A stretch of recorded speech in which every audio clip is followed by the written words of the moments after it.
Hi guys! Alors 2017 ça n'est pas fini, effectivement, mais je voulais quand même faire un bilan de ce que j'avais aimé et de ce que je n'avais pas aimé en termes de séries et de films Netflix. On va se faire un petit crescendo et on va commencer avec les déceptions séries. Donc cette année c'était la saison 2 de Flacked. Flacked qui était une série que j'ai suivie mais que j'étais pas non plus, j'ai pas trouvé ouf. Et pour le coup la saison 2 n'est toujours pas ouf, vraiment. En gros, Flacked, ça raconte l'histoire d'un mec qui est alcoolique et qui détruit tout dans sa vie, c'est-à-dire que quoi qu'il fasse, il fait toujours n'importe quoi, et il faut croire que dans la saison 2, il n'y a pas grand-chose qui change. Mis à part le fait que tous ses amis vont avancer dans la vie, et lui, pour l'instant, tout ce qu'il fait, c'est de faire toujours autant n'importe quoi, comme il a fait dans la saison 1. Donc je comprends pas, en fait, le principe, ça sert pas à grand-chose. Mais en fait, quand on a fini la saison 2, le seul truc qu'on se dit, c'est... en fait, il y avait un scénario, il y avait un truc, parce qu'en fait, on dirait juste qu'on a regardé un vlog, en fait. C'est ça, la vlog, mais d'un mec qui lui arrive rien de spécialement intéressant. Ses amis, leur arrive rien de spécialement intéressant non plus. La saison, elle est pas spécialement intéressante, en fait. Et pour le coup, je félicite pas du tout Will Arnett, qui est la voix de BoJack, vous connaissez sur Netflix maintenant, vous commencez à le connaître. Je suis assez déçue, franchement, là, pour le coup, il se passe vraiment rien. J'ai regardé aussi la saison 2 de F is for Family, donc c'est une espèce de série comique pour adultes, série animée comique. Et le truc, c'est que c'est une série qui est censée être drôle, et là, la saison 2, elle est, mais pas du tout.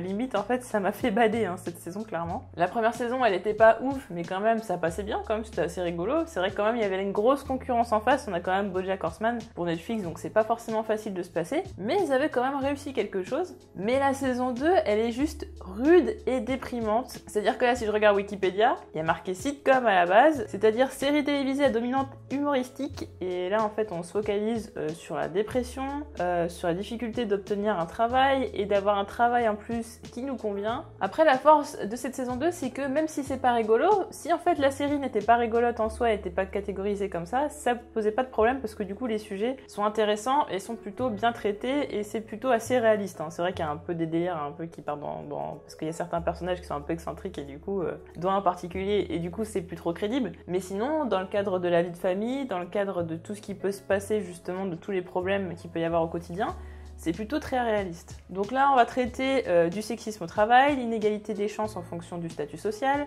le chômage, les conditions désastreuses au travail, l'éveil à la sexualité, la loyauté, les épreuves vécues dans un couple qui s'éloigne au fur et à mesure. Mais le problème, c'est que c'est clairement pas drôle. C'est quand même vachement dommage pour une série qu'on regarde justement pour se détendre et pour oublier nos soucis. Concernant Wet Hot American Summer, 10 ans plus tard, j'ai pas réussi à regarder vraiment toute la saison 2, je vous dis honnêtement, je pourrais pas vous dire quelque chose parce que j'ai trouvé que c'était plus drôle du tout. On a 3 personnages drôles qui ont été totalement édulcorés, en plus Bradley Cooper qui est pas là, et du coup la saison 1 était totalement loufoque. Il y avait vraiment un côté hyper décalé, et justement on allait au bout de l'absurde, et là en fait on a vraiment l'impression qu'il y a eu de la censure, ou je sais pas, on a totalement édulcoré la série, et non. Là où j'ai un avis assez mitigé, ça va être Master of None, qui est une série, la saison 1 était plutôt sympa, c'est-à-dire qu'en fait j'étais assez étonnée, ce sont des épisodes qui se regardent bien. C'est le genre d'épisode que je regarde quand je mange, par exemple, voilà, je me prends pas la tête, je cherche quoi regarder, tiens, je vais regarder ça, ça passe le temps, ça détend, c'est plutôt cool, et du coup cette saison 2, c'était assez différent. Il y a eu un gros effort stylistique dans le sens où il y a vraiment le premier épisode qui est juste génial, c'est-à-dire le premier épisode qui est en noir et blanc, dans l'Italie, et juste en fait c'est un énorme honneur à l'Italie, c'est juste on a envie d'y aller, on nous parle de la culture italienne, on voit les rues italiennes, vraiment on a envie d'y aller, ça fait voyager, et on voit vraiment qu'Aziz Ansari aime énormément l'Italie, franchement ça se ressent beaucoup, vraiment très bel hommage. Ensuite, on va aller vers des sujets différents, et notamment ce qui va être traité tout au long de la saison, ça va être justement l'ambiguïté de la relation homme-femme. Est-ce que vraiment on peut être ami avec quelqu'un qui n'est pas de notre sexe? Est-ce que vraiment c'est une relation qui est sans ambiguïté? Et c'est intéressant, c'est quelque chose qui est quand même dans l'air du temps, et du coup il y a pas mal de personnes qui peuvent s'identifier à ce genre de situation, ou peut-être même justement qu'au contraire qui se disent bah non, moi dans ce cas j'ai aucun problème là-dessus, et du coup je comprends le point de vue des autres qui me disent effectivement bah oui, les relations amitié homme-femme, c'est assez compliqué. Sont aussi traitées les questions de l'adultère, de la loyauté, des dérives des producteurs de télé, et du succès qui est toujours aussi difficile à obtenir et qui du coup par conséquent peut effectivement amener à faire des choses un petit peu honteuses. Ça se regarde bien, il y a des moments rigolos, c'est pas passionnant, mais c'est quand même brillant dans la façon de tourner, dans justement les messages qui sont passés, la façon de traiter les choses qui est quand même très douce et délicate. On y va vraiment avec des pincettes, on n'y va pas, voilà, on n'est pas dans du trash, on n'est pas dans du...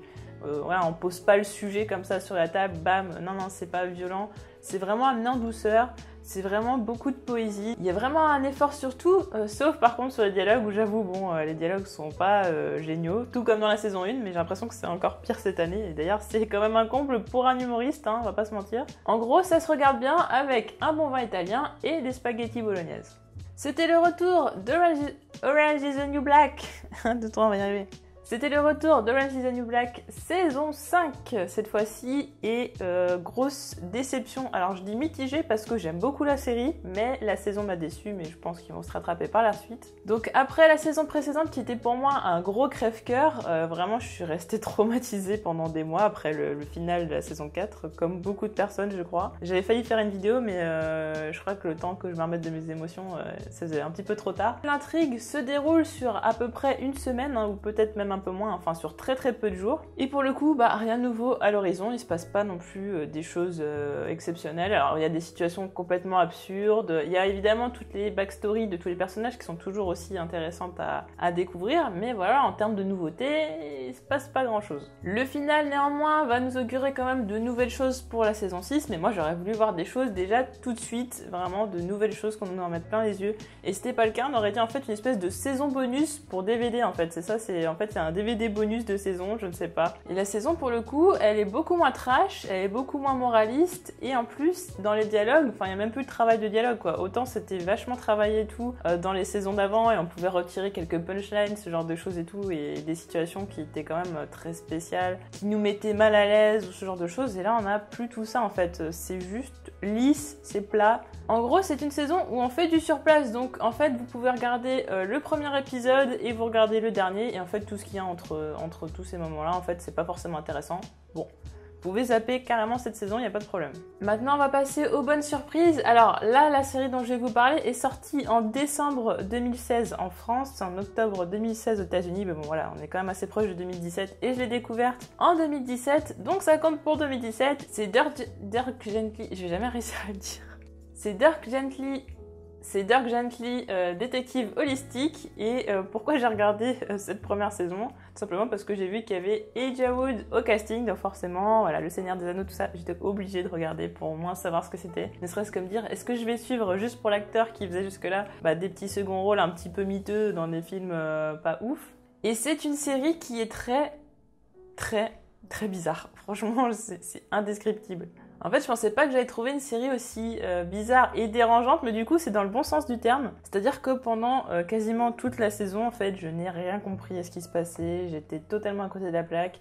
Et plus ça allait, et plus je comprenais encore moins les choses. Bon, au final, à la fin, on reconstitue les pièces du puzzle. Mais pendant un moment, en fait, il se passe tellement de choses. On a une espèce de musique très bizarre là qui m'insupporte. C'est-à-dire que même le générique, j'en pouvais plus. La musique du générique, j'étais obligée de la passer. Toutes les musiques de cette série sont horribles et ça me faisait péter un plomb. Mais c'est bizarre parce qu'en fait, j'avais toujours envie de regarder cette série, de regarder les épisodes suivants. Je sais pas pourquoi, je sais pas comment expliquer. En fait, c'est tellement bizarre, c'est tellement intriguant qu'en fait, on a envie de savoir ce qui se cache derrière. En gros, c'est l'histoire de Todd, un gros loser et surtout un enfoiré de première, qui va devenir par un concours de circonstances l'assistant d'un détective holistique. Le détective, il est relou à souhait, tout comme ses dialogues insupportables qui m'auront gâché quasiment la moitié de la saison. Mais il a une étonnante capacité à savoir où trouver les indices et à remettre les pièces du puzzle en place sans savoir comment il fait. Bon, j'espère avoir été claire, mais en fait, c'est tellement compliqué.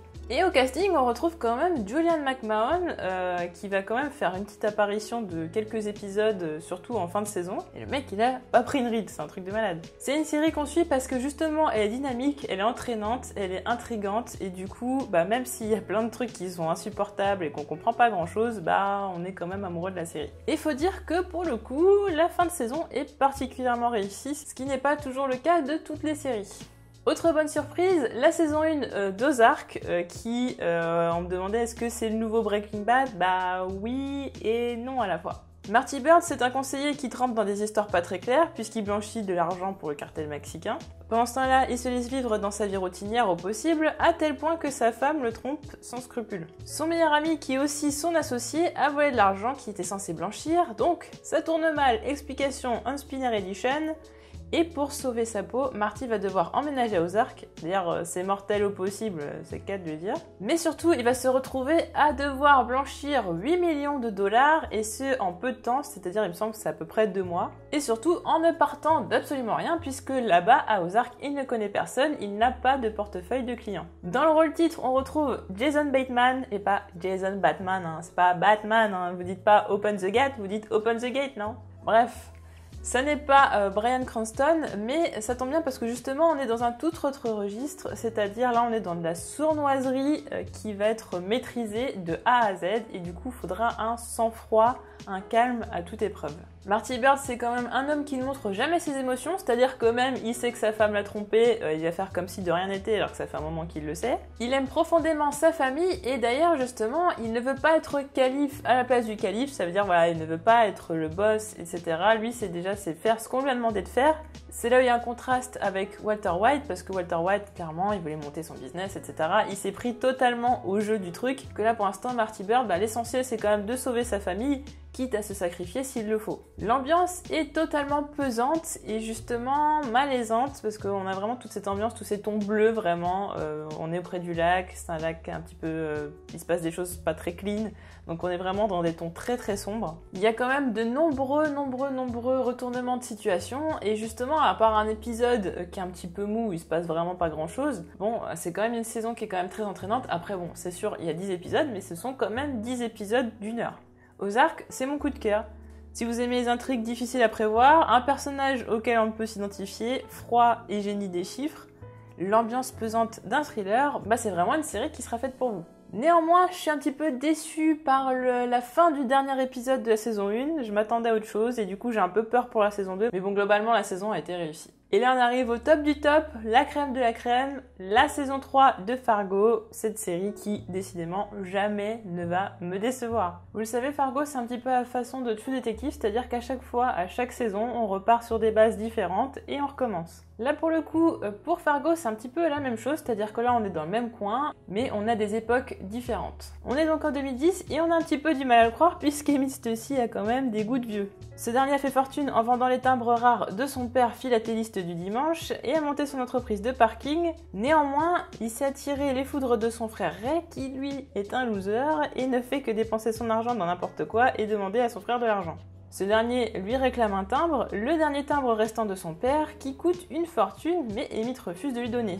Donc tous les problèmes vont découler de ce refus. Il n'y a pas à dire, c'est quand même fort de créer un scénario à partir d'un timbre. L'originalité de cette saison, c'est qu'il y a quand même un acteur qui va camper deux rôles, celui d'Emmett et de Ray Stussy. Il s'agit d'une performance très compliquée pour un acteur, et du coup il fallait un acteur de talent, et là on a donc Obi-Wan Kenobi, Ewan McGregor, pardon. Et il faut dire qu'Ewan a quand même relevé le défi haut la main. Comme d'habitude, le scénario nous habitue à tout l'inverse du politiquement correct. Ambiguïté, trahison, lâcheté, éclat de sang, stratégie perfide. Je me suis sentie quand même frustrée plein de fois dans la saison, mais c'est quand même pour les bonnes raisons. La trame scénaristique totalement imprévisible nous donne des tas de retournements de situation et en plus beaucoup de sueur froide. C'est encore une saison dans laquelle personne n'est tout blanc ou tout noir, il n'y a que de l'ambiguïté et du flou. Visuellement, c'est toujours aussi réussi, c'est-à-dire qu'il y avait un tel travail sur la saison 2 qui était un peu filmé à la Tarantino que j'avais peur d'être déçue vraiment pour cette saison 3 et en fait pas du tout. On sent clairement l'inspiration Bonnie and Clyde et c'est assez sympa quand même. Grosse originalité, il me semble que c'est à l'épisode 6, on a carrément une espèce de petite séquence animée qui a été créée pour l'occasion, dans laquelle on va mettre en scène un petit robot et en fait ça va être la morale d'une histoire en gros et ça va faire quand même écho à plein de choses qui vont arriver par la suite dans la saison. D'ailleurs on va pas se mentir, elle m'a traumatisé cette séquence, j'ai badé pendant un moment en y repensant. Bon, je vais pas trop en dire non plus sur Fargo puisqu'il va y avoir une vidéo sur cette série. On va passer au film. Évidemment, on commence toujours par les déceptions et donc Bushwick qui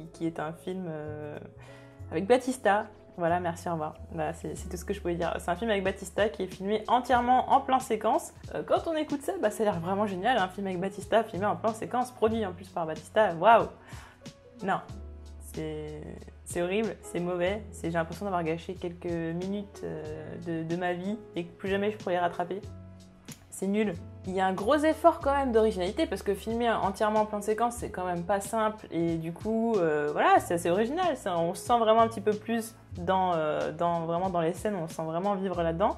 Sauf que le problème, c'est que niveau rythme, ça tue le film et qu'en plus, vous imaginez bien que pour les dialogues, c'est assez compliqué parce que si on fait quand même, on filme quand même des moments quand même, je sais pas, il y a 15 minutes où il n'y a pas de coupure, pour les dialogues c'est quand même assez chaud. Du coup il y a très peu de dialogues, le film est très très lent, c'est-à-dire qu'il se passe pas non plus 50 000 choses, ça bouge un petit peu plus à la fin. Et à la fin il y a quand même de nombreuses frustrations, il y a pas mal de choses frustrantes mais qui ne sont pas justifiées du tout, on ne sait pas pourquoi c'est là, on ne sait pas pourquoi ça a été fait. Et la morale de l'histoire en soi, il n'y en a pas en fait, c'est ça qui est horrible.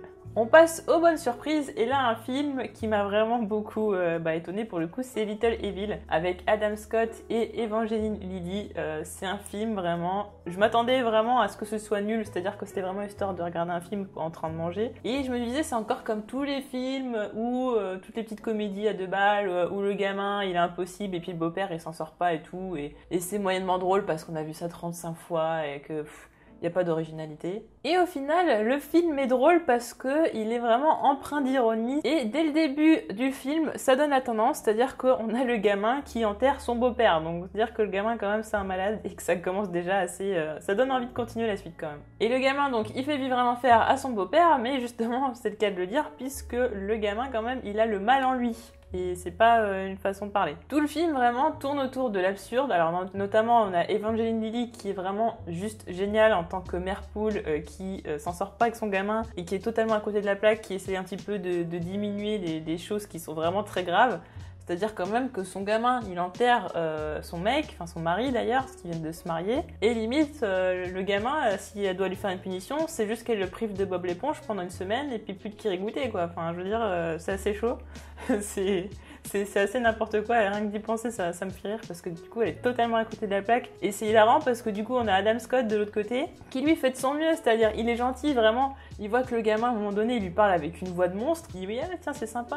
Enfin voilà, c'est assez. Il essaie aussi de diminuer les choses, mais il sait quand même que c'est grave. À un moment donné, on a un personnage que j'adore, qui est le monteur du mariage, lui, avec des dialogues. Franchement, c'est la meilleure partie du film, je trouve. C'est vraiment le dialogue entre le monteur et le personnage, où c'est vraiment, il y a un espèce de renvoi de balle, et à un moment donné, ils se comprennent plus, et du coup, le dialogue, on comprend plus rien parce que le mec, il est sur un autre truc, et l'autre, il est sur un autre truc, et c'est juste hilarant. Et donc, on a Adam Scott qui, essaye de faire de son mieux pour essayer d'être un beau-père modèle et tout, mais bon, c'est pas facile. Il se rend compte que quand même, il y a un truc qui cloche avec le gamin. En même temps, il aime sa femme, et du coup, il peut pas dire que son gamin, c'est quand même le mal incarné et qu'il fait des trucs qui sont pas normaux et tout, et elle fait semblant de pas savoir qu'il fait des trucs pas normaux. Et du coup, c'est absurde, et lui, il est paniqué, et en même temps, il est maladroit. Enfin, c'est assez drôle. Franchement, faut voir. C'est pas non plus...